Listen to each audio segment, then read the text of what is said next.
Come with me now. Hey, come with me now. Hey, come with. They're the only words I know of that.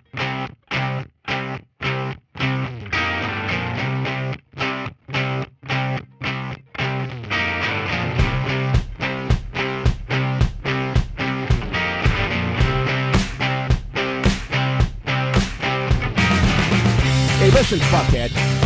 You know, you can do whatever you want to do. You can put me on mute. You can turn the goddamn channel for all I care.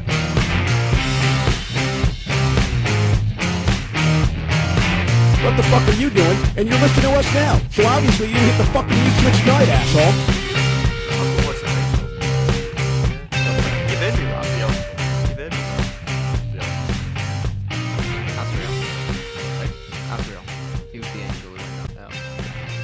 Came Beelzebub, didn't it? Beelzebub's just a different name. Not the biblical one there. Let's stop talking about religious things. Let's talk about the best sport ever made. It's not a sport. Well, sports entertainment, though, isn't it? Welcome to the Royal Grumble, ladies and gentlemen. I am your host, Graham, and sitting to my left, Mr. Extreme Rules himself, the one, the only Daniel. Hello. Good day. And sitting to my right, the master of the one-night stand, Daryl. True story. Hello. How you doing? All right. Good. I'm all right, mate. How are you? Yeah, I'm good. I'm looking forward to talking about Extreme Rules, but not this weekend's pay-per-view, because we're not going to talk about that very much. We're going to talk about some of the best Extreme Rules matches that there have been in the history of the Extreme Rules pay-per-view. Dan, how are you doing? Oh, not bad. Splendid. Yeah. Are you looking forward to this? Yeah. I'm hyped. Should be all right. I've heard a rumour, sir. I've heard a rumour that Dan's not done his homework. Not again. I know. You know that's the second strike. Is it? Third strike. Does he have to do it? Does he have to do it in his pants if he's not? Neither of you want to see that. You don't. Third strike and you're out. That's the rules. Right. No, I didn't watch any matches in the build-up to this. I've got them up here. They're in my head. You're really selling it to the listeners. Yes. Before any of that, though, I want to talk about a couple of things on Monday Night Raw. It's been a very slow news week this week. We didn't get the releases we expected. No. Officially, Ryback is still with the company. Yeah, he's just going to rot away, though, isn't he? Definitely. They're waiting for that contract to expire. Have we got any updates on Adam Rose? No, same thing. He's just going to... Well, Is he in jail? no, he had his court appearance and his wife begged for mercy for him. So he was released on bail. I think I did hear that. Now you mention it, actually. Yeah. His Yeah. wife, who was the witness that he was tampering. Yeah. Excellent. Judicial systems. Yeah, Raw was all right. It's just one of these decent shows, but just a show, really. They've sort of changed the format of Raw recently. They're now in the situation where they're putting the main event, or like the most heavily promoted segment, in the second hour, because the third hour is pretty much dying off and nobody wants to watch it anymore. So what was in the third hour? 'Cause I didn't see it. The main event, like officially, like the last segment, was the contract signing between Natalya and Charlotte. Divas Revolution. He did a really good job of setting up Stephanie McMahon. It put her over really well, and I'm really excited to see what they do with her in future. Well, you're a big fan of Stephanie, aren't you? Oh, she can fuck off. Batista's a big fan of Stephanie. Did everybody see the tweet that he sent? I saw his tweet. I can't remember what she actually tweeted, but I do remember what Batista tweeted. She said something about like the slap could arguably be a finisher or something, and then he was like, yeah, because it looks good. Then he put like a little emoji. He was like, oh, it really gets the boys over. I put another emoji. He was like, they at least get their payback. And then he was like, oh, I tried. I'll literally read it. It's plus it helps to get guys over, and then it's like the emoji. Each of these emojis is essentially saying no, it doesn't. So plus it helps to get the guys over emoji, and it builds a great angle for when you get your receipt emoji. It looks good emoji, and then he just says, I tried. He don't give a fuck now he's in James Bond, does he? No, he shouldn't either. I'm absolutely delighted for him that he doesn't give a fuck. I mean, I wish he would come back, because I'd love to see him again. I think he's so entertaining, but why should he give a shit? Another person that put anyone in a wheelchair heel-wise, and they're always entertaining. Heels on wheels. Heels on wheels. It's just entertaining. I've just seen, because I've got this tweet loaded up. Stephanie's tweet, she's hashtagging everything Steph book. Yeah, because she's writing a book. Yeah. Is it the book where they're going to talk about the Macho Man thing? I don't think they are. No, apparently they're going to mention it. They're going to finally say what happened. No, I think she's going to say, oh, yeah, it's just a rumour. Yeah, that's probably what it'll be, but It's just to get you to buy it, isn't it? They're not really going to address it. I can't remember if it's that or they're doing it on the Macho. They're doing a Macho Man documentary or something. No, what you've done there is you've gone on to clickbait. That was no, because that was a thing where somebody wrote an article going, oh, they're doing a Macho Man documentary. They're going to reveal what happened. But actually, what this guy didn't realise is because he was a writer for a website, he doesn't like wrestling. That was the Macho Man DVD they released like 4 years ago. Or something. Because he actually put a correction on the bottom of his article going, actually, I've messed up, guys. They've already released this DVD. Fantastic. You've been on BuzzFeed again? No, this is all Reddit. What culture, maybe? No, all Reddit. No. I just read Reddit discussions. They're all quality news sites. I'm a big fan of them all. Lots of pain. Couple of other things from Raw, because I did actually watch most of Raw this week. Vince, I'm sure, is writing Big Cass's promos already. Why? Like, you know, I've been on this kick of Vince has seen Big Cass now, so that's it. Like, Yeah, he's going to make his him. guy. Yeah, he's his guy now. Well, this week, Big Cass's promo referenced Urkel. Do you know who Urkel is, Daryl? No, I don't have a clue. What? Okay. Geeky little kid, isn't he? Geeky little kid. Do you know what he's from? I don't know which show. It's from an old American sitcom. I honestly, I think it's Family Matters, but all as much as I know, it's the same as you. Oh, it might be on the anyway. Whatever it is, it's an American sitcom from I think 1989. So he's making all the pop culture references that Vince would get. The new era. But this is the thing. This is like a Vince. This is a Vince reference, isn't it? It's like, what are kids like these days? Looney Tunes make them say "suffer and succotash." It's exactly the sort of MO that Vince That has was good, got. that. Thank you. Cheers. I didn't deprecate myself this time because I know I'm good at it. Yeah, I just like to give you praise. Cheers. You're all right, you. Positive reinforcement, that's what I'm all about. Since when? That's since last week. I just turned a new leaf. Oh, well, that's very nice. Yeah. Don't. Okay. People are only listening to this for you to be mean to the rest of us. It's like, You're ruining the dynamic. yeah, don't ruin the won't want to do that. don't ruin the dynamic, Dynamite Daryl. I don't know what that is. Liar. I suppose this is the time where I should say I do not owe you money. I didn't say you worked for 1PW. I will now. I never did. You did though. No, that wasn't me. Fantastic. Oh, by the way, hello to Danny Glover. Hello, Danny. That's all. I once leaving- locked him in a cage. Did you? You Yeah. locked Danny Glover in a cage. Yeah, That's pretty impressive. that's a isn't true it? story. That. That's fantastic. Not many people have locked Danny Glover in a cage. Just gonna leave that there. Yeah.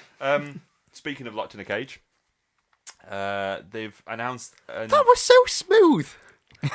It wasn't until you pointed it out. But like, this is like we're professionals. We decided to act like we know what we're doing. We don't actually prepare. And I made an off-cuff reference to something that not many people will get, and you were like, "There's cages involved in wrestling. We're actually doing this, aren't we? We've got microphones and everything." We were doing it until you pointed all that out and ruined it. Yeah.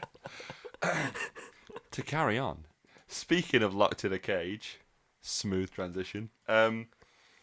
They've had this segment between Dean Ambrose and Chris Jericho this week, which led to Ambrose challenging Jericho to a match. Jericho just accepted without finding out what type of match it is, because obviously it's Extreme Rules. Well, today, actually, I suppose, if you're listening to the day that this was released. If you're not, it's probably gone past. And they said it's going to be an asylum match. Now, essentially what happened, I don't know if you did watch it, I think, Daryl. Yeah. Dan, I don't think you've seen Yeah. it. They lowered a cage. They lowered it completely around. Yeah, the lower the ring. cage. Yeah. Yeah. And it had, like, a straight jacket, potted Potted plant, plant. which is fair enough. That's a reference, right? I'm okay with that. Barbed wire 2x4. Barbed wire 2x4 and a couple of other weapons and stuff. Yeah. And Ambrose described this as like this is an asylum match. You can't win by leaving the cage through the door or climbing over. Although I'm not sure how they're intending to stop people from climbing over anyway, but they'll have some Well, you just can't win it, so I'm guessing that like you can climb out of it, but then the match still carries on. Well, I know what you mean, but then he also said you can't climb out. Like, that was quite specifically something he said. So, my feeling is, if I'm Chris Jericho, it's like, well, of course I can. It's just up there. I'll just pop up there. See you later. So, I guess they'll have something about that, I hope.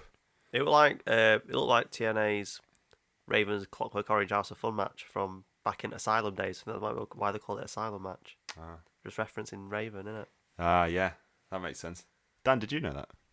I knew it was in TNA, but I didn't know the match.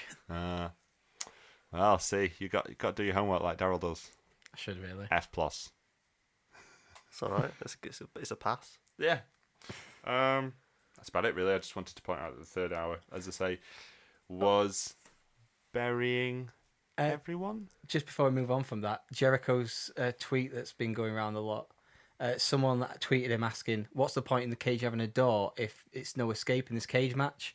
And Jericho just tweeted them back saying, "So we can get into the ring, you idiot." Yeah. Just heel Jericho. He's really entertaining on Twitter and stuff. I did see that. I thought that was quite funny. Although heel Jericho on Twitter annoys me a bit because he literally swaps from tweet to tweet between heel Jericho and Twitter and "Hi, I'm Chris Jericho. Listen to my podcast." And I've got Fozzy album art. You'll like it if you've not grown up. Yeah. I do find it funny that when he tours over here, loads of people go to his shows, and he writes his books. He's like, "We're really popular." It's like, no, Chris, they're just wrestling fans coming to meet you after the gig because you're doing a gig in a pub in Plymouth. Can we go? Definitely not. We could review it. I actively refuse to do that. You can go. I've actually been to a Fozzy gig, and it was shite. He's been to all the gigs, hasn't he? Evanescence, Fozzy. Yeah. All the classics. The Fozzy one, it was I was with a group of people who wanted to go see it, and I thought, why not? I've got nothing better to do. Could have had a walk around Asda. That's what I'd have done. Yeah, but I'd done that like every other day that week. I know. Do you know, genuinely, of the two, I know which one I'd rather do. You can buy all sorts in Asda, especially that Superstore one. It's massive. Yeah, that was a favourite. Not much. I know something I wanted to bring up with you. The Young Bucks are injured.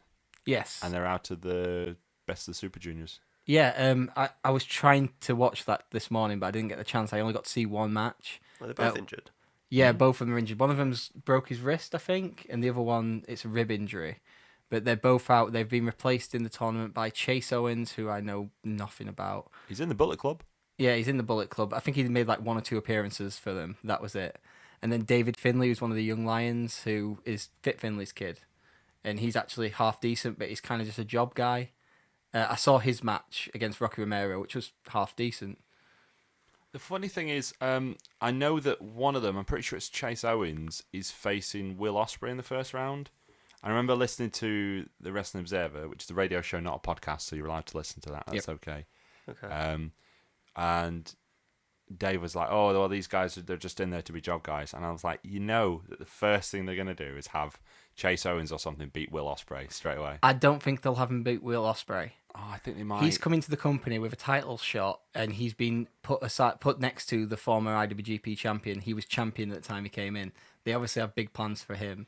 And Meltzer would just lose his shit if Will Ospreay lost a match to anyone who wasn't like Kushida or something.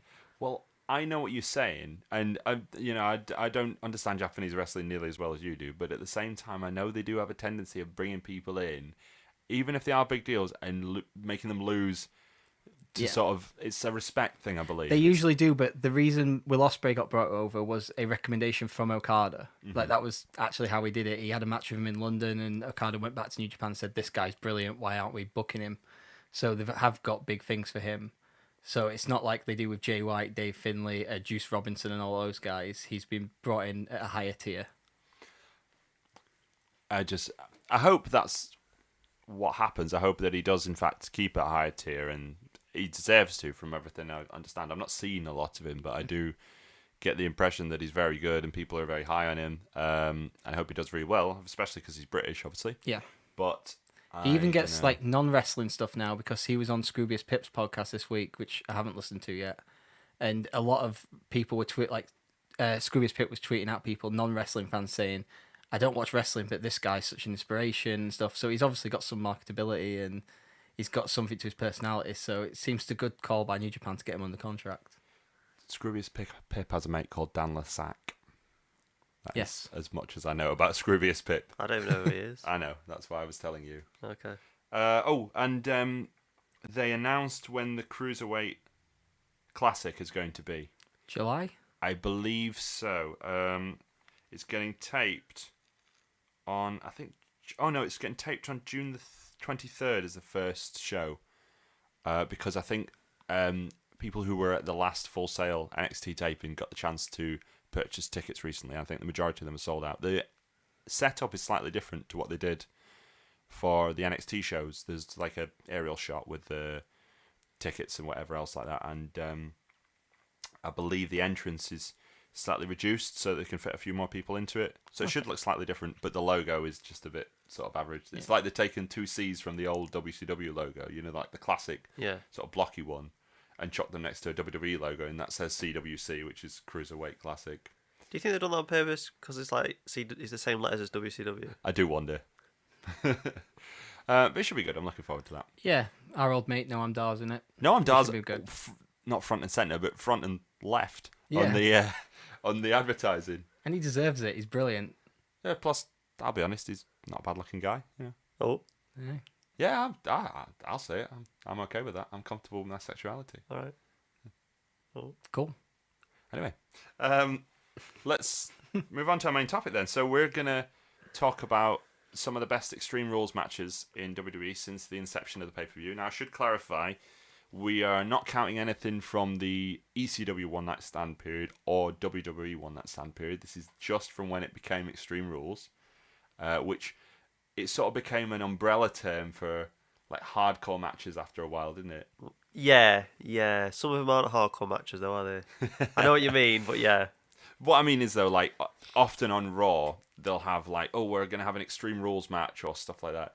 And at a certain point, that became the umbrella term rather than, like, in the sort of Attitude Era and stuff, we're going to have a hardcore match. Yeah. I think because there's connotations to hardcore that they probably don't want in a PG era. Yeah, I think because when it were One Night Stand, I think the second One Night Stand they did, when they were transitioning it into a brand, I think everything on there was an Extreme Rules match, and then ECW had Extreme Rules matches, and then they sort of took that term from there, didn't they? That's right, yeah. Something I didn't realise, by the way, not that this is specifically related to anything we're talking about, is that I'd forgotten that the first Extreme Rules took place whilst ECW was still a brand. In my head, it was like the One Night Stand ones were all when ECW was a brand, even when it was WWE One Night Stand, because they had that. It's because in 2009 everyone has stopped watching ECW. I think you'll find in 2009, ECW was better than anything else on the telly. Yeah, it were fucking mint. Who was ECW champion around that time? So I remember. Fucking Jack Swagger had just lost it before Extreme Rules 2009. I'll have you know. Okay. I know that because I watched Jack Swagger's match at Extreme Rules 2009. Daryl, do you remember who Jack Swagger had a match with? I do, because I've got it wrote down on my notes. Splendid. Right.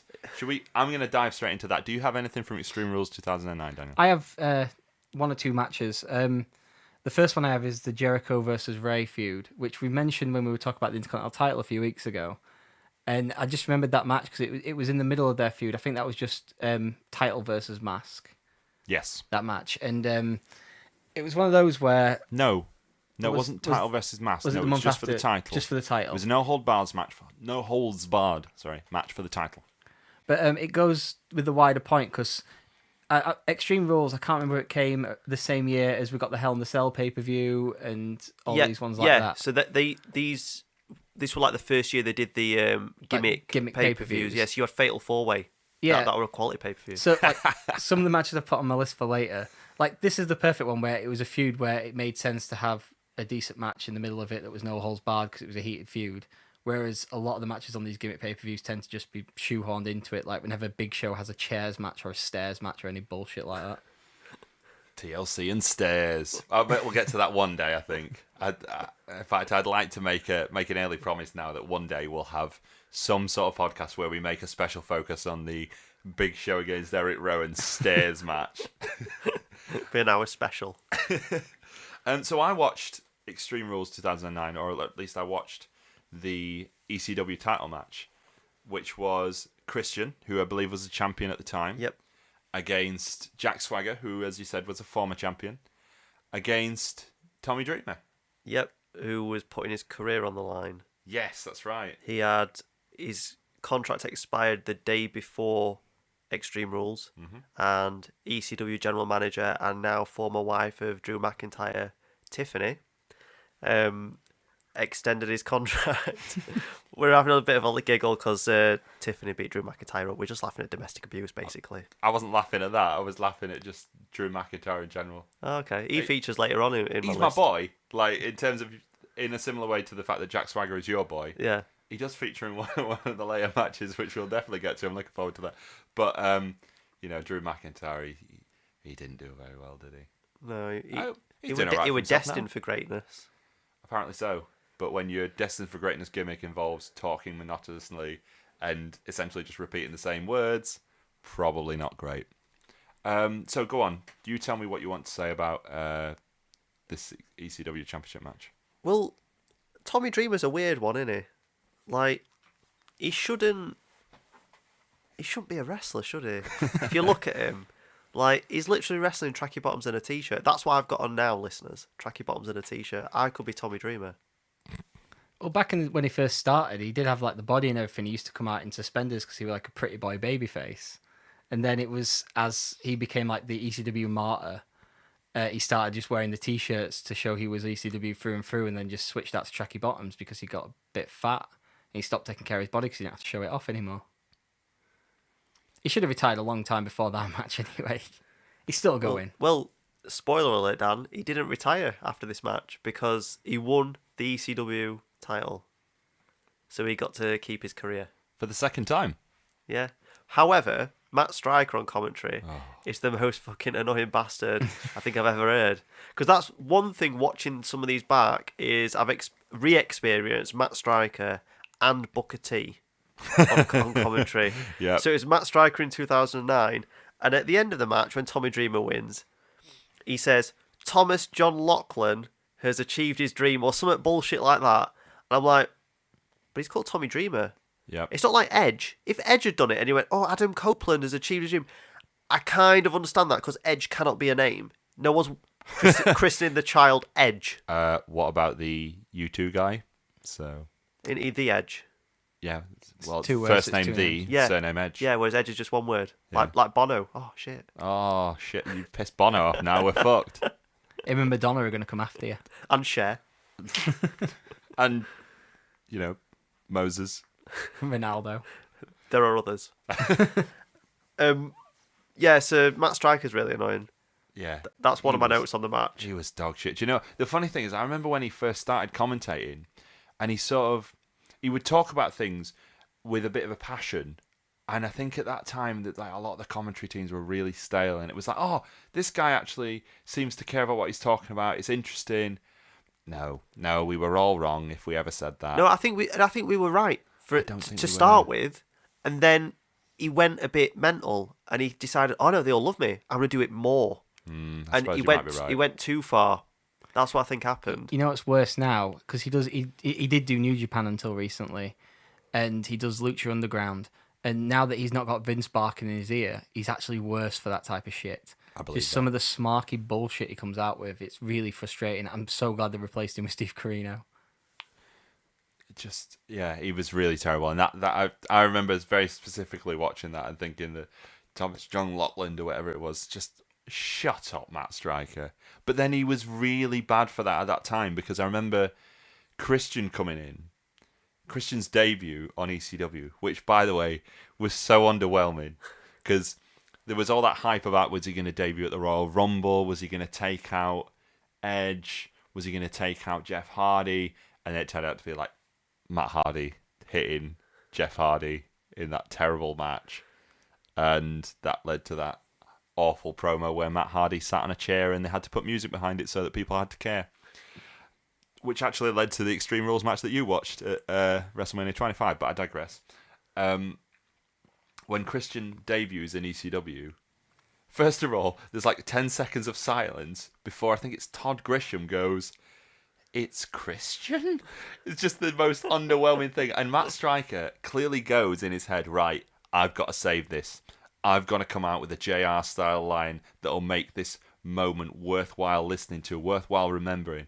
And he goes, "This moment has just become instantly classic." Oh. Oh, reference. Because TNA had been calling Christian the instant classic. And the crowd went mild. And then Christian interrupted Jack Swagger and hurt him a bit. Yeah. But yeah, like, it's just, I think all the commentary teams are a bit shit, aren't they? But what made it quite enjoyable is Jerry the King Lawler fucking hates him. Yeah, it's so obvious, isn't it? like to the point where, like, Michael Cole has to be like, right, guys, let's just call the match. Like, partway through it, he says, let's call the match, because they're just bickering. There was something on Reddit that just a few days ago where someone pointed out Matt Stryker made references like 1 or 2 times to the fact Jerry the King Lawler was tried for having sex with an underage girl. He did, didn't he? Do you know, I can't even remember when it was, but I think he did make some reference about that. I don't know how he kept his job after that. It was something along the lines like Jerry the King Lawler. Oh yeah, this girl's only 20. It's like, that's a bit old for you though, isn't it, Jerry?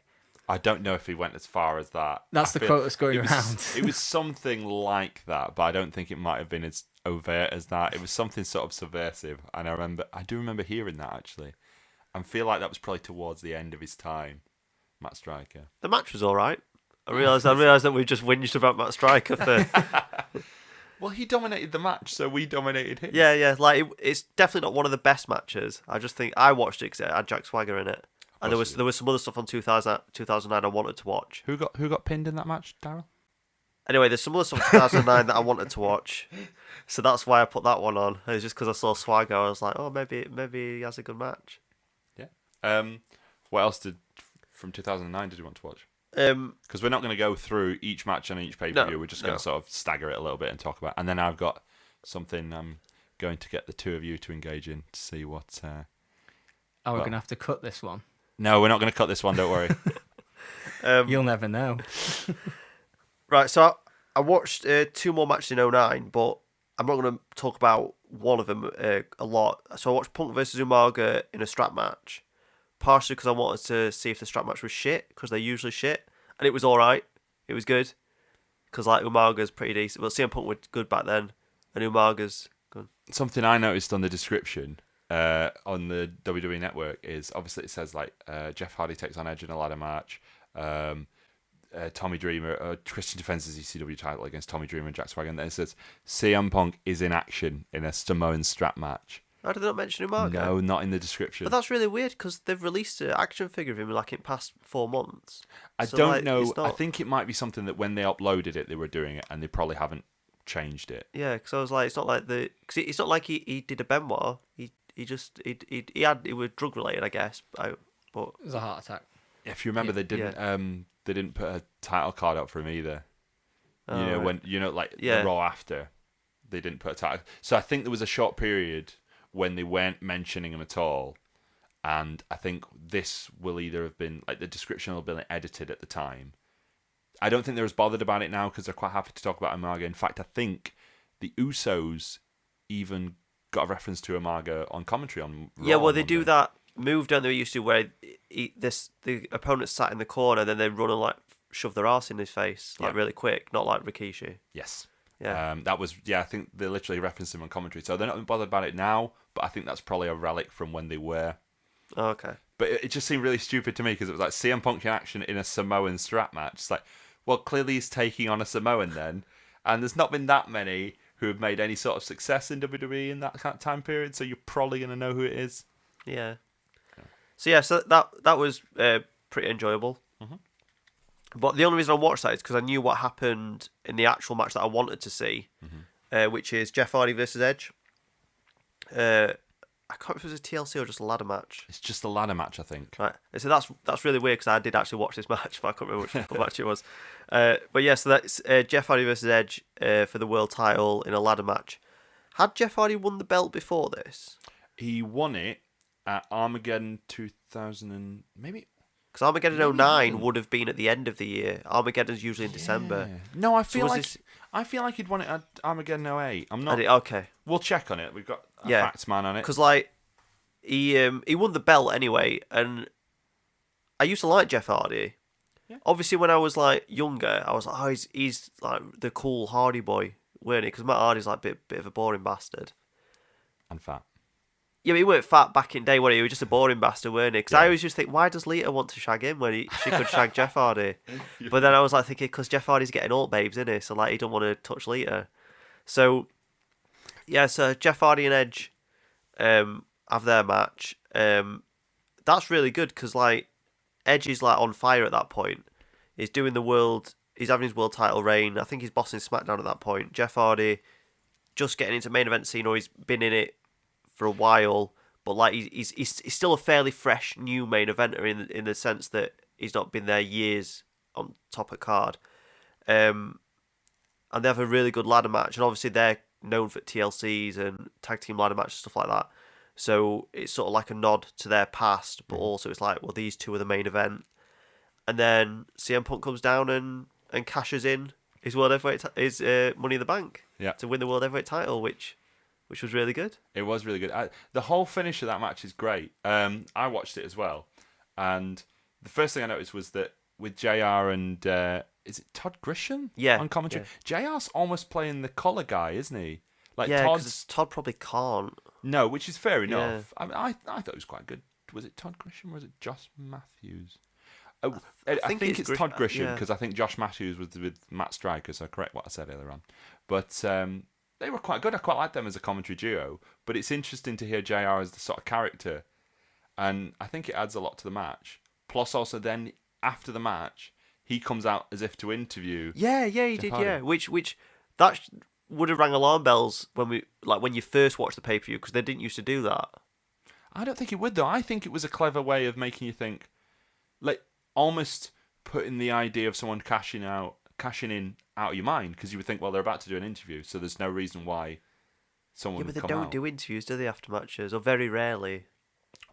That's So- true, but with JR in the ring, you wouldn't immediately go, oh, well, someone's kind of cashing in then, you know? Yeah, I suppose. But he didn't even get the chance to speak because then the cash in occurred. Yeah. One thing I did find quite amusing was JR saying the Hardy party has started. It just made me think the Vardy party. the Hardy party started. Jeff Hardy's having a party. Yeah, because listeners, just for reference, we now live in a world where Leicester have won the Premier League. I like this world. I think Jeff Hardy and Jamie Vardy would get on quite well. I'm enjoying the Vardy party. I'll just- say that. Jamie Vardy, you're all right. mate. I'd just like to talk about some wrestling. Yeah. So it's good that we cut that bit out, isn't it, Dan? Yeah. Yeah, good choice. Fuck me. You know, to be fair, as soon as Daryl wants to disassociate himself with something, it's time to cut it out. I'm really looking forward to people trying to figure out that one. That should be fun. They'll probably just Google it. They It'll be probably fine. will. Yeah, the cash-in match as well was really good because it led to that whole period of SmackDown. That was when I was watching SmackDown constantly. I don't even think I was watching Raw a lot at the time, but that whole period of time, I think from probably about WrestleMania until I'm not quite sure when it was sort of like ended, but they had the CM Punk constantly trying to cash in thing, but Umaga kept stopping him, and then that led to this match. That was the CM Punk slow heel turn. Oh, Yes, so with this part of the feud where CM Punk had the match with Jeff Hardy left, yes. and then he came out dressed as Jeff Hardy. Yes, it was, which was Yeah. fantastic. For as much as I like have a go at CM Punk for his actual human personality, like as a wrestler, he's fantastic, and that's in terms of like on-screen personality, that was brilliant. Well, he's playing a heel and he's a twat, isn't he? It's So hilarious, it was truly hilarious. Anything else from 2009? let me have a look at my notes. I do have a match from 2009, but I don't know if you want to talk about it now or save it till the end. Well, maybe we should punctuate it with stuff like this. So I think you Okay. should talk about this match Okay. from 2009. So my match is Santina versus Vicky and Chavo in a handicap hog pen match for the title of Miss WrestleMania. Now, let's add some context to this. This was, what, 2, maybe 3 months removed from WrestleMania? Right? Yep. And do you have a bit of insight into the feud, Daryl?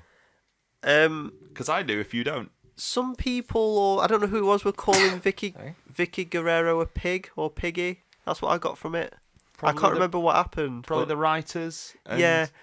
and Vince. Well, it was around this time, I think, I sent WWE an email. Wow. Okay. Okay. It was around the Be a Star campaign. I don't know if it was around this time, Fantastic. Go on. but I actually sent them an email because they ripped the piss out of JR for no reason, and I was like, this was before his podcast and before I thought he was a twat, and I was like, I quite like JR, so I'm gonna send him an email. So I sent the Be a Star campaign an email, and I've highlighted every single point they made about JR and why it was bullying. But then I thought, well, I can take this further. Yep. Vicky Guerrero's not even that fat. So I was like, right, well, why are you calling her a pig live on air? Because it's misogynistic. And also, she's not even fat. And then I was like, little midget fella Hornswoggle, he's done no wrong. You call him little bastard at one point. I feel So like you're sort of ruining your own point by referring to him that way, but go on. I didn't call him that in the email. Oh, that's all right. They don't know I'm a horrible human being. So I sent them an email highlighting all this. So I feel like I did a good deed. Did you get any response? No. No. I thought they'd at least had some kind of standard response sending back, like, WWE works closely with our Be a Star partners and our storylines are not representative of the real people, something like that. Yeah, I thought I'd get that, but I never did. Right, so to the hog pen. Yeah. Yep. Yeah, so the referee's wading in his giant wellies. Have you watched this, Dan, at all? I know you did. I watched it at the time. Yeah, but, okay. yeah. I don't really remember anything about this Right, match. so in my list of like top 2 hogpen matches, it falls in number 2 behind Triple H versus Henry Godwin. I was going to say I remember much more about the Henry Godwin match than I do this one. Yeah, so it basically was meant to just be Santina versus Vicky, but then I think they realised we can't do much man-on-woman violence, so they were like, we need to get Chavo in it as well. So Chavo comes out in his trousers and a shirt, and Vicky's like, yeah, I've made it a handicap match. And he's like, but I'm wearing nice clothes. She doesn't fucking get an og pen. So them two have a bit of a scrap. And then Vicky gets in. She has a bit of a scrap with Santina. And then Santina wins and wins the Miss WrestleMania thing. And then the funniest part of it is Vicky being all Mardy in the hog pen.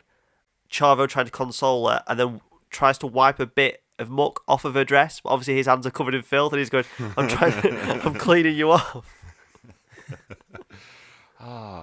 And this is, 4 years removed from Eddie Guerrero's death? Yeah. And they've got his widow and his nephew on TV being literally covered in shit. WWE. Yeah, but that's not brilliant. disrespectful to Eddie Guerrero. Oh, no, it's not. No. It just amuses me that clearly at some point they were like, right. In terms of the disrespect of Eddie Guerrero, that is very low down the list of some of the stuff they did. Oh, I wasn't talking about in terms of that. I was just talking about in terms of, like, there was clearly a cut-off point at which they were like, right, we have to stop treating them with kid gloves now. Let's make them get in a pool of shit and fight each other. That's great. I'm going to try and move us along because I don't want to sort of dwell too much on each year. Dan, I'd like to get some of your picks from Extreme Rules. Can you give us maybe something from 2010 or something later if you want, of like a match that you particularly remember enjoying? The 2010 one, I've got 2 notes on that. First, the poster. That's the one I always remember because it's Sheamus with that. It's just his big white pale face, and I just remember that poster really well. But then it had the Cena and Batista Last Man Standing match, which seemed to be as part of the route of Cena winning Last Man Standing matches by using the ring ropes or the ring posts. I think this was the first time they did it. Yeah, it was. Wasn't the Umaga match was a bit before this because Umaga was still undefeated when he had the Last Man Standing match with Cena. Right. That was at the Royal Rumble that year, and the year before it was 2009, and they did the match where Cena won by Umaga undid the ropes, but then Cena choked out Umaga with the rope, and it was the first time it was a pretty decent ending for it. And then a year later, they're using duct tape instead of the ropes to tie Batista down to the ring post. Yeah, this was the first time and it wasn't the last. I guess when you look at it, it's a novel finish in theory. Like it's a different way to do it, a different way to physically keep someone down. Right, so if Santina and Vicky Guerrero were having a last woman standing match, transgender / woman standing, whatever Santina classes as, right? Okay. And one of them duct taped the other down. Ha ha ha! Yeah, I'll have a laugh. I'd have laughed at that. Not your world title match. No. It was clear, like, that was when they were really sort of transitioning to the PG thing. And I'm not one of these people who rags on PG, but it must have been the point of, well, we need to figure out some way that John Cena can keep Batista down, but we can't have him, like, pagger him and make him bleed. Now, they could have done any number of things, but clearly someone was like, well, why don't we have him outsmart him? Yeah, that'll really... And then if he ties his leg, and then he'll be stuck to the ground. It's such a good finish that I'm sure they used it at least twice more. They have used it again. Cena's done it again. I'm pretty sure he has. Cena did it once more. I can't remember when, but Cena definitely did it once more. And I feel like Alberto Del Rio did it in a match against Big Show. You remember he had a last man standing match against Big Show. Did he not pile a table on top of Big Show? As that was a This different is the match? thing. They had 2 matches, Right, okay. last man standing matches. One of them was on SmackDown, and one of them was on the pay-per-view. And I can't remember. One of them, he definitely just piled stuff on top of him. I think on the second one, he tried to do it and it didn't work. So I'm sure he tied him down in the same way. It's just a bit shit, isn't it? It is really. I mean, I appreciate the idea that they were trying to do something different, but it just doesn't work. Yeah.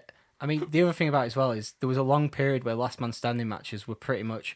It was the pay-per-view before WrestleMania, there'd be a last man standing match. And I specifically remember WrestleMania 20 for this. Last man standing matches came to be a double disqualification every time. Mm-hmm. Like, both people would stay down and this isn't a feud ender. This is the big match before the final match. So it was during the time where, like, let's make the last man standing something again. But then, duct tape finishers and stuff. I didn't mind it at the time because Batista was genuinely entertaining with his, because he was pissed off that he kept getting screwed over for the title, how he saw it. He wasn't getting beaten properly, but he was getting outsmarted every time. And it led to him quitting in a wheelchair. On a related note to that, I'm sure it was a year after, was John Cena against Ryback in the last man standing match for the title. Yeah. And that one went to a double ending, a double count out ending, when Ryback lobbed him through the stage. I literally watched this and I can't even remember which year it was, but it was the month after WrestleMania 29, which we attended. Okay, so that'd be 2013. So it must have been a couple of years after then. Wow, okay, It was as long as that. Well, anyway, it was John Cena against Ryback, and it went to a no contest because they got chucked through the stage. They had so many last man standing matches at the month after WrestleMania, don't they? Because they had that Edge and John Cena one after WrestleMania 25. Yeah. I think that was Backlash, because I think they still had Backlash back then. Yeah, they did, yeah. And that was when Big Show lobbed him through the light. Yeah. Because the 2009 Extreme Rules has that Big Show against John Cena submission match, which the whole point was that Big Show kept putting John Cena in a big camel clutch, colossal clutch or whatever, and then John Cena, to try and beat him, had to wrap his legs up in the rope and do the crossface on him as if it was a big STF, but Big Show's leg comes loose from the rope, so the camera it goes for a wide shot, panning down to John Cena just putting the crossface on Big Show, and then they switch to another angle. It's just blatantly obvious that Big Show's holding his leg up, but the leg's not tied up in the ropes. Not a high quality match. But we will talk about some better matches again, having talked about those two. Daryl, something else, something good? Shield versus Evolution 2014. I love that match. Go on. So it's Shield at the height of their popularity, at the height of their top quality matches. You got Roman Reigns when he was over. Roman Reigns when everybody thought he would be something, including me. Remember that? Yeah, like he was so over in this match as well. Like he was clearly the focus because when they do the entrance, they come through the crowd. It's on him for most of it. He does his bit. They do the triple powerbomb spot, and he does that thing where he sort of like growls before it, and all the crowd do it with him. Mm-hmm. Like everybody wants Roman Reigns to win, wants Shield to win. Evolution are good in this as well. Commentary's bigging them all up. Like I think they said like they won like 38 titles between them or something mental like that. But then they're putting Shield over as well, saying well they're going to be future greats. They're not like burying someone that tends to happen when Triple H did a match because everybody panics and like we better bury his opponent. This whole match was just fantastic. It was, as you say, they were really at the height of their powers, and you look back at stuff like this and stuff within the Shield, and you go, how have they fucked Roman Reigns up so badly? How have they done so poorly with him. Even a few months before that was that Royal Rumble where Batista loved him at last, but he got the record. And I'm still, I mean, I've mentioned it before, I'll say it again, I'm still sure they wish they'd just put him in the main event of that WrestleMania because he was so over. Doesn't matter because he wasn't significantly worse than he is now. And this whole match, it felt like a big fight match, but then they were having these matches all the time. They had the match with the Wyatts at, was it Elimination Chamber? Yeah, I think so, yeah. That was the big 6-man that was fantastic. The one the month after this was the one where, didn't the Shield go 3-0 on an elimination match with them? Yes, they did. Yeah, because that was the night before Rollins turned. Yeah. Because it was just as Batista did that like Queen's wave when he left. Triple H says, "Oh, you understand? Right now you've got to work for Evolution." He's like, "I understand, and I quit.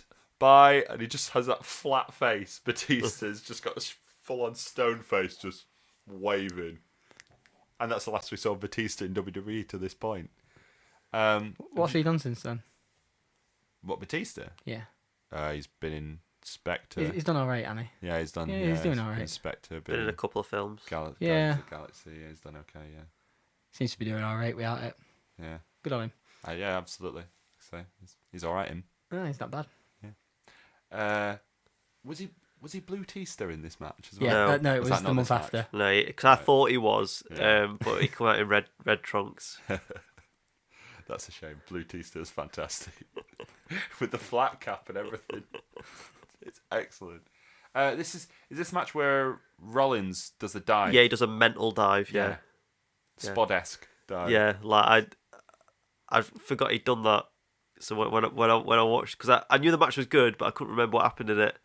And when he did that, I was like, "Fuck me, that's mental." It was that was for me the point at which I felt like, oh, well, Rollins can be something here as well, because I felt like Ambrose always had the promos, Rollins was always a bit of a workhorse, and then Reigns was clearly the guy that they wanted to make a big deal. But it was at that point that I sort of thought, actually, you know what, he might be all right on his own. And sure enough, there's an argument to be made that he's been the most successful out of all of them. Yeah, thoughts on that match, Dal? No, you're Daryl, you're Dan. You guys have covered everything. It was a really good match. That whole series when the Shield were just having these amazing 6-man tags. Every single match was brilliant, and it showed why those 3 guys were going to be the focus for years to come.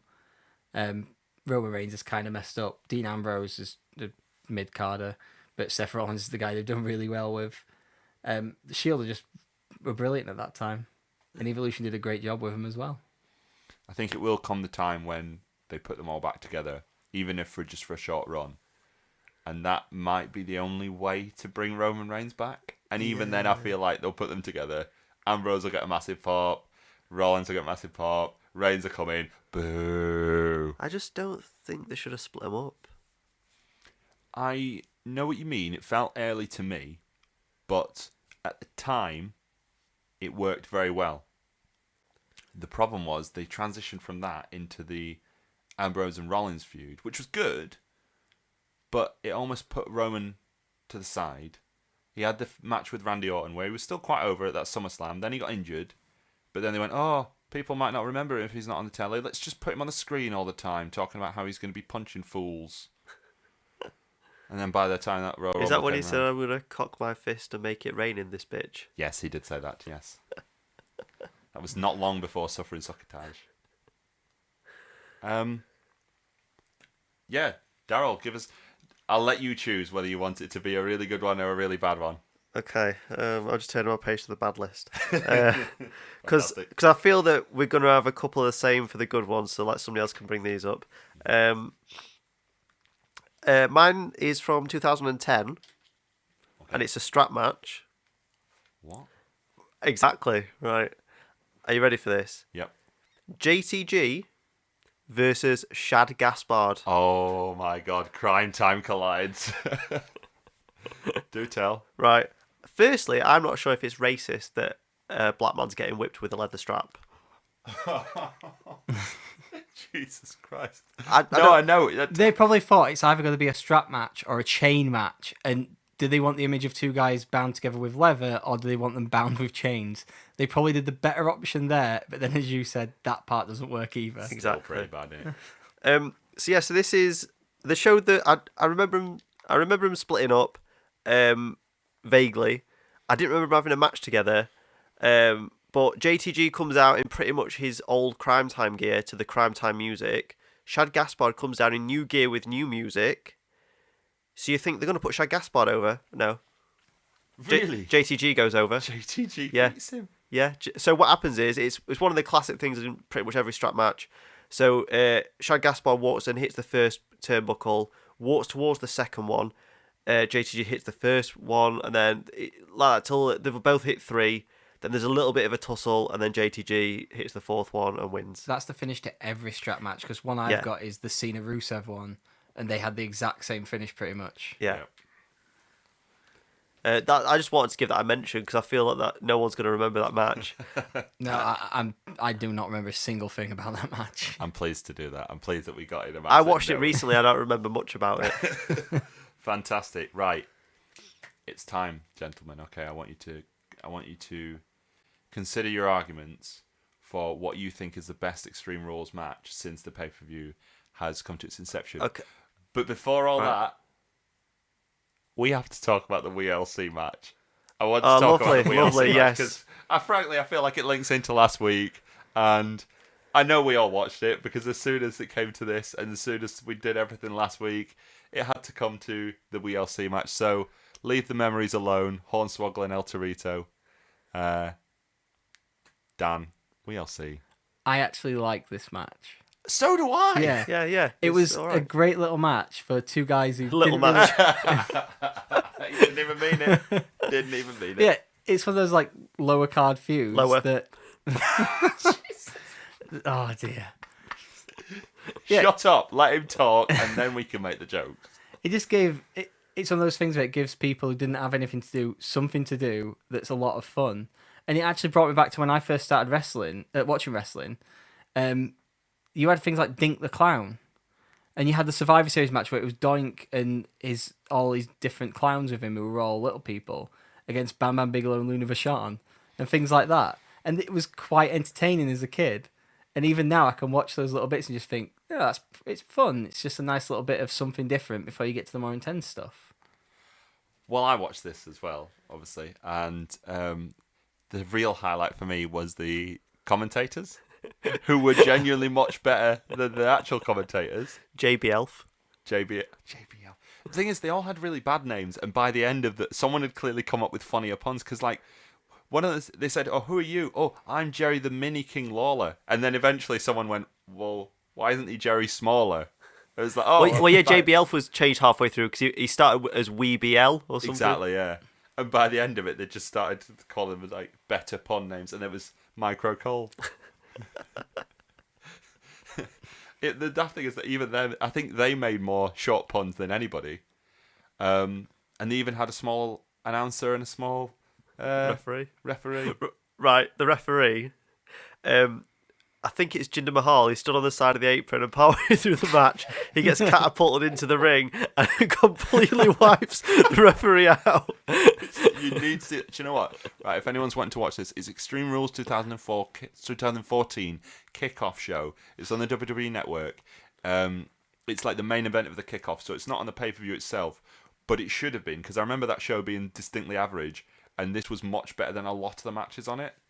One thing I wanted to point out, though, is that, like, we mentioned this last week, Mascarita Dorada, who is El Torito, is apparently possibly one of the best workers that they had on the roster at the time, but obviously he's, a mini worker. So I imagine for him it was a bit like, when John Cena had that match with Khali, and he's like, how am I going to get a match out of him? Because Hornswoggle is rubbish. Well, you say he's rubbish. There's a point in the match where somebody's on all fours. I can't remember who it is, and Hornswoggle's going to do this, trying to do the spot where Orton, like when Randy Orton used to boot somebody in the head. Yep. So Hornswoggle goes to do it, and the wrestler moves out the way, and because Hornswoggle got disproportionate arms and legs to his body, he kicks himself in the head. That's a talent. I can't do that. It was very, very amusing. Drew McIntyre was involved in this match. Right. He is fucking mental. Because he did a dive over the top rope, flipped, landed on his back through a table. Nobody caught him. No, there was no one on the table. Whoever had been on the table was long gone by then. I can't remember if it was one of the Matadors or if it was Torito himself, but I remember seeing that. I was like, the people were even going mad at that. It's like, you're absolutely off your head. Yeah. If he'd done anything like that in his actual, like, chosen one bit, he might have got a bit more over. But, like, what... Who in the right mind booked this? Yeah, booked this match and went, right, in this match, you need to do a flip over top rope through a table. And he went, yeah, all right. Yeah, I'll do that. Yeah, fuck it. It's just my back. I mean, it paid off. Look at him now. Oh, yeah. Yeah. Yeah. Look at him now. Anyway. Mahal went through... and the Matadors went through a stack of tables and chairs from the ring to the floor. And Heath Slater went through 4 tables from the side of the ring to the floor.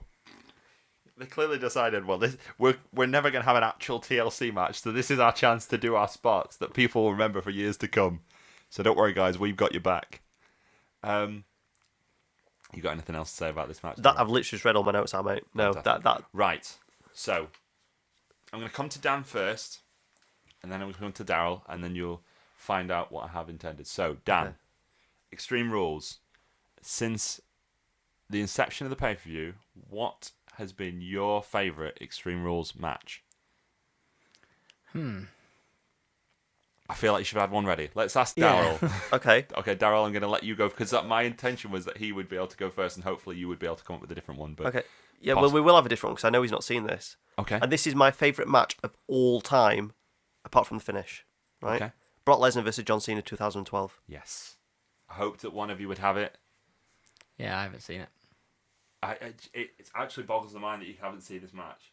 So I'm quite willing, along with Daryl, to talk about this match to you. But what have you got? Tell me. I'm just looking at my list and thinking, there's nothing that really sticks out. Probably the Shield Evolution match is probably my favourite on any of the pay-per-views. Okay. Because that match, we've already said everything we can about that match. But I was going to just mention like the bigger thing of like the whole gimmick pay-per-view thing. There's so much that like there's some feuds I've listed on my list where it's like I've got the Jericho Punk thing from that one because I have seen that match from that pay-per-view. They've got odd matches through the years that are actually... They had stories that made an Extreme Rules match work, but a lot of the time it's just we've got a gimmick pay-per-view, we've got to do something for it. So like on my like the Cena Rusev Russian strap match, which is just a bit silly. The Kiss Me Arse match last year as well. I'm guessing that was on Daryl's awful list. No. No, he would because- waste his time watching no, it. no. Well, they just come up with all these silly gimmicks, and I was going to make a point about the whole thing about gimmick pay-per-views is the idea is really great in principle, but then a lot of the time, like we do have these good matches, but then a lot of the matches are just kind of, these two are feuding. Oh, this time it'll be a gimmick match. It'll be Extreme Rules this time, or it'll be a ladders match or whatever. Okay, well, you've got a fair point there. I do agree with that. And actually, I was going to make a wider point about that in that as much as people sort of complain about, as I mentioned before, the sort of PG thing, I think when you see something that, I think this ties more into the Brock Lesnar and John Cena match. So I'm going to let you talk about that and then I'll bring up my point, which I want to say. So, Daryl, tell us. He elbows him in the fucking skull and cuts him open, right? John Cena is crying on the floor and Brock Lesnar looks at the camera and just taps his elbow and smiles. Like, he's a fucking savage. I can't believe you've not seen this because, right, I don't know if you still are like a massive MMA fan, but you were at the time. Yeah. And you were a big wrestling fan, so surely you think, well, Brock Lesnar's coming back. It was during my wilderness years. I wasn't watching at the time. Yeah, but you've seen the Jericho Punk match from the same show. That's because I've gone back in time and watched whole feuds, and that's just not a feud I've watched. Ah, Dan, right. I'm actually with Daryl on this. Like, I don't know if it is my favourite match, but it's very close. I will watch it. You YouTube is absolutely really good have about to. it. And in fact, you know what? I'm going to do a callback on this, right? Next week, you're going to watch this match by next week. It's only 25 minutes long, right? So Okay. it's, relatively speaking, it's not that long a match. It is absolutely 100% worth watching, and I could watch it any day. Yeah, you've just got to think of it in context as well. So at that time, you had a lot of people going, oh, don't like PG, don't like PG. Brock Lesnar walks in, and all the promos before it, they're doing sit down. You know, like they're doing UFC where they just sit him down. So Brock Lesnar like that going, yeah, I'm not an entertainer. I'm a fighter. I'm here to legitimize WWE, and he's legitimizing, and I'm going to do it.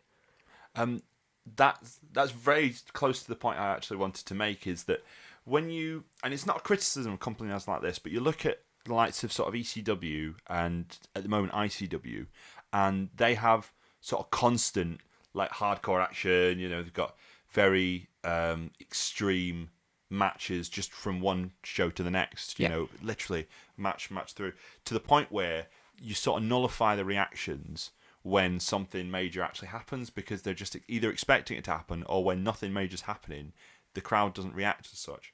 But in this climate, this is part of the reason why I quite like the whole PG era in general, because it means that when something like this match comes along, it makes you stand up and take notice. You go, well, bloody hell, that was mental, that was amazing, because it comes across like an event. Do you know what I mean? Yeah, I understand. Yeah. So, I'm gonna. What we'll do, because I'm guessing next week's show will be going through the pay-per-view that's coming on tonight as the show goes out. So I will compare each match to the Cena Lesnar match. That'll be my review system next week. Well, that's a bullshit review system, because if I was comparing that, every match would be bollocks. Every match is bollocks. Is any match as good as Cena versus Lesnar? Well, I think take it on its own merits. We'll ask you about it, see what you think about Yeah. it. Then we'll talk about the pay-per-view, and you can tell us if you want. if there is a match that is as good but as I Cena can Lesnar. tell you now there isn't. Daryl, Okay. why isn't there? Tell me. Just tell me about the match, because like I'm going to talk about it as well. But you literally said it's your favourite match. Yeah. Like he does it start with a lockup? Nope. No. What happens? Cena runs at Lesnar, and Lesnar takes him down and smacks him in the head. Yeah, and I don't mean, which is genuinely shocking. Like, because you've got to think about it. 9 times out of 10, the match starts with a lockup. There's a waist lock, there's a headlock. We come off the ropes. Lesnar's not running ropes. Lesnar's taking him down and hitting him, and like he's putting him in. He's laying him in because he cuts him open legit. There's no like hidden blade job there. He fucking slices him open. Brock Lesnar's got some cut on his back somehow because Cena's trying to fight back. Like it's crazy. And then the finish of them. Well, I don't know if you want to talk about the finish now. I don't like the finish of the match, but I wanted to say about the moment where Brock Lesnar grabs the. Is it Cena who brings the stairs in? Because I did watch this, and I actually can't remember who brought them in, but all I remember is the stairs somehow get involved, but it's not the top stairs, it's the bottom bit, and the stairs arrive in the ring, and at one point Brock Lesnar is stood on top of the stairs telling John Cena to bring it on because he's the fucking king. Like, I don't think he exactly says that, but frankly you can tell that's what he's thinking. don't Lesnar do that mental dive in that match as well? This is the other thing I was going to say. At one point Brock Lesnar starts going, he runs the ropes maybe 3 or 4 times at all in this match. One time which is Cena's on the apron, he just runs the ropes and just whacks him off it. And then at one time, he clearly thinks, I'm the fucking beast here. I can do whatever the fuck I like. Because this is his first match back in WWE in years. And he's like, I'm fucking mint. I'm going to absolutely slide. And he runs across the ring and lobs himself over the rope. And I don't mean like he does a plancher or he flies through. No, he throws himself, like fist first, like as if he's like fucking Superman or something, over the rope and lands on Cena. I don't even think he lands on him properly, but he looks like an absolute savage. And it lends something to your aura, Brock Lesnar. This is where it all began for this newest run.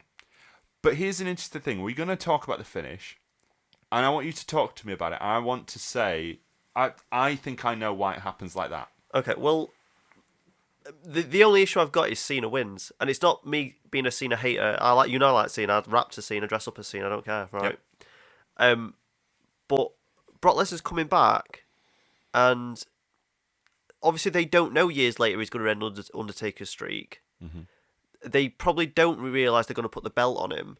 Mm-hmm. However, I think it's all lessened every time you have him lose before you do stuff like that. I don't think he should have come in and be beaten by John Cena. Cena could beat him later on. I don't have an issue with that. But I just think that you come in your first night in, you fucking beat the main guy in company. See you later. Right, who's next? Right, I'll have him. And then you just plough through people. I think he should still be champion now. I just think they should have just kept it on him, because just bring him in every so often to defend it. But yeah, I just didn't like that Cena won. And then they had that weird thing after, the weird promo that he cut after, He sort of sat on the stairs going, "Oh yeah, my arm's pretty beat up. I'm probably going to get told off by my boss because I shouldn't be speaking out to him. I'm probably going to go away for a little while." Then he turned up next night on Raw, so I don't know what that was all about. Well, I'm gonna defend Cena a bit for the promo because I genuinely do think that at that point he was expected to be away for a while because he'd just been absolutely paggered, and he probably thought at some point someone was gonna go, yeah, you should probably take a bit of time off, but of course they weren't gonna because they pretty much thought he was the golden goose. But here's the thing on this, and this is why I think they did the finish. I agree with you that they were wrong too, right? Because knowing what we know now, in context, looking back at that, you go, well, that was a mistake. He should have beaten John Cena his first night in the company. Here's why I don't think they did. They had Brock Lesnar signed to a 1-year deal, I think. Yeah, I think so. Which had a certain number of dates. I genuinely think they didn't expect him to fulfill any more than this date. Or, well, let me clarify what I mean by that. I think they were proofing themselves in case he didn't. Okay. Because he's got a history of doing whatever the fuck he likes, which is mint, and I love him for that. But I honestly think they went, right, well, we've definitely got him for this show. He's definitely going to do this show. We need to have Cena beat him because we need to establish that he's seen as our guy and he's better than this UFC guy. Because if he never comes back and if he never does the job, say he beats Cena his first night and then he's like, yeah, I did the wrestling match, but it's all gay shit. I don't want to do it ever again. I'm off to hunt. I think there was a nagging doubt in their mind that he was going to fulfill his contract. And I think they wanted to make sure they got that win out of him for Cena in case he didn't come back. Now, as I say, knowing what we know, it was absolutely the wrong move. And he did destroy him, but he should have won. But I feel like that's why they did it. Yeah, I can see what you're saying.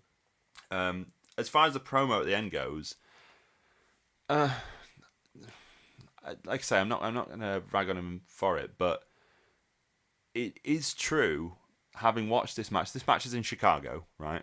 It's while CM Punk's still with the company, and yes, the same match as the Cena Jericho, same event as Cena Jericho Street Fight.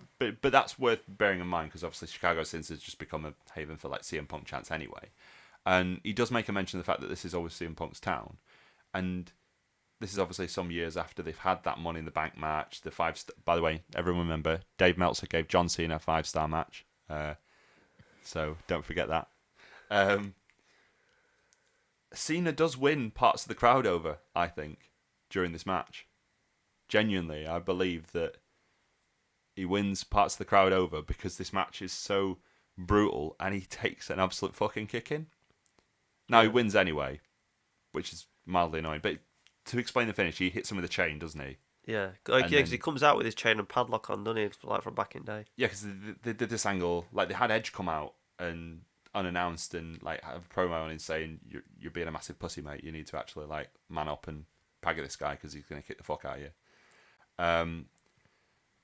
And so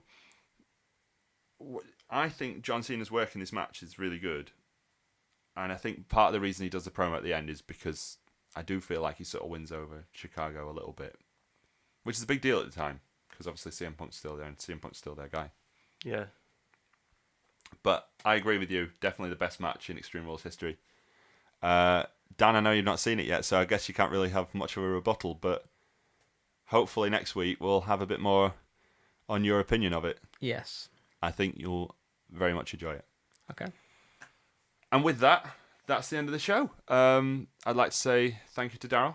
You're welcome. And thank you to Dan. Right. Don't forget you can find us on facebook.com/RoyalGrumble, royalgrumble.weebly.com. There, I put it at the end of the show, so now I'm back to doing it wrong again.